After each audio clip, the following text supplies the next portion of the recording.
साथियों नमस्कार।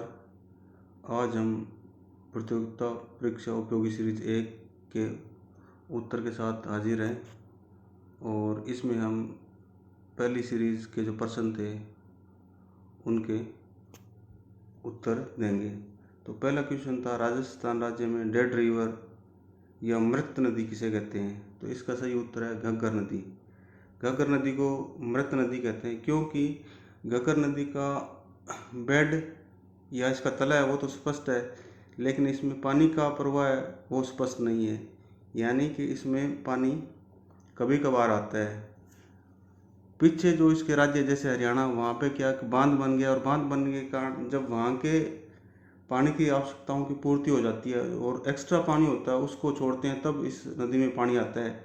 तो इस तरह की सिचुएशन बहुत कम बनती है और इसमें पानी में बहुत कम आता है, इसलिए इस नदी को क्या बोलते हैं? डेड रिवर बोलते हैं। राजस्थान में संतों का शिखर किसे कहा जाता है? राजस्थान में संतों का शिखर गुरु शिखर को कहा जाता है और गुरु शिखर आबू खंड में एक पर्वत का नाम है और जिसकी ऊंचाई 1722 मीटर या 5650 फीट है। और कर्नल जेम्स टोड ने इसे संतों का शिखर कहा है। कर्नल जेम्स टोड 17 वर्ष की आयु में ईस्ट इंडिया कंपनी में सैनिक के रूप में भर्ती हो गए थे और इनमें इंजीनियरिंग दक्षता काफ़ी थी और तत्कालीन यूरोपीय विद्वानों को राजपूताना के भूगोल संबंधी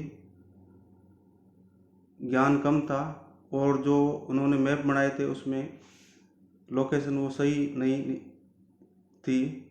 तो इसके संशोधन का काम कर्नल जेम्स टोड को दिया गया और 1806 से 1822 के बीच इन्होंने राजपूताना के विभिन्न भागों की यात्रा की और इस यात्रा के दौरान उन्होंने यहाँ के इतिहास, जनश्रुति, शिलालेख का अध्ययन किया और इनको इन्होंने 2 बुक्स के रूप में प्रकाशित किया। पहली बुक्स का नाम है इनका annuls and antiquities of Rajasthan, ये 1829 में प्रकाशित हुई।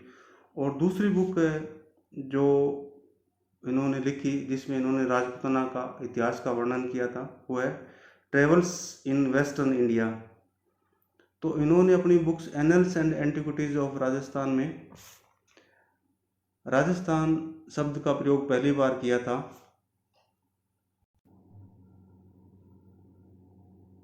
राजस्थान शब्द का सबसे पहले प्रयोग कर्नल जेम्स टोड ने किया था, जैसे कि अपने अभी चर्चा कर चुके हैं।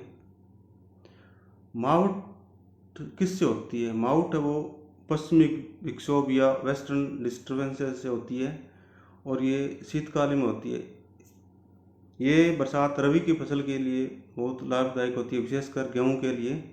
और पश्चिमी विक्षोभ से होने वाली बरसात को माउट कहते हैं। पश्चिमी विक्षोभ है वो भूमध्य सागर से होते हुए ईरान, इराक, पाकिस्तान और अफगानिस्तान से होते हुए भारत में होते हैं और इससे उत्तरी भारत में बरसात होती है, उसको राजस्थान में माउट कहते हैं। बेड़च नदी अपने उद्गम स्थल पर किस नाम से जानी जाती है? तो बेड़च नदी है वो अपने उद्गम स्थल पर आयड नदी के नाम से जानी जाती है और ये आयड नदी है वो उदयपुर में गोविंदा के पास से निकलती है और उसको बोलते हैं आयड की नदी। उसके बाद में ये उदय सागर झील में गिरती है और वहाँ से उदयपुर के नाले के रूप में ये निकलती है और उसके बाद में ये मैदानी इलाकों में प्रवेश करती है उदयपुर की वल्लभनगर तहसील में और मैदानी भाग में इसको बेड़च नदी कहते हैं।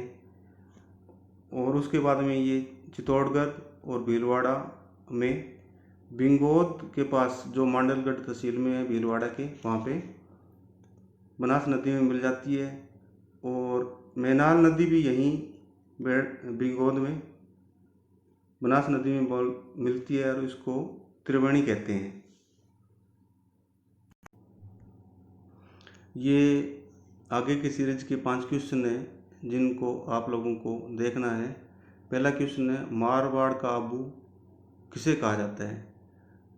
तो इसमें आपको इसका आंसर ढूंढना है। नेक्स्ट क्वेश्चन है, राजस्थान राज्य वन नीति 2010 के अनुसार राजस्थान के संपूर्ण भूभाग के कितने प्रतिशत भाग को वर्ग आच्छादित करने का लक्ष्य रखा गया है? इसका आंसर आपको ढूंढना है। छप्पन का पहाड़ कहाँ स्थित है? नेक्स्ट क्वेश्चन है, छप्पन का मैदान कहाँ स्थित है? ये दो भौगोलिक सूत्राकृति छप्पन का मैदान और छप्पन का पहाड़ कन्फ्यूजन करने वाली है, इसलिए इन दोनों क्वेश्चनों को साथ साथ रखा गया है और इनका आप लोगों को आंसर ढूंढना है। अगली सीरीज में इनके आंसरों के साथ फिर हाजिर होंगे। धन्यवाद।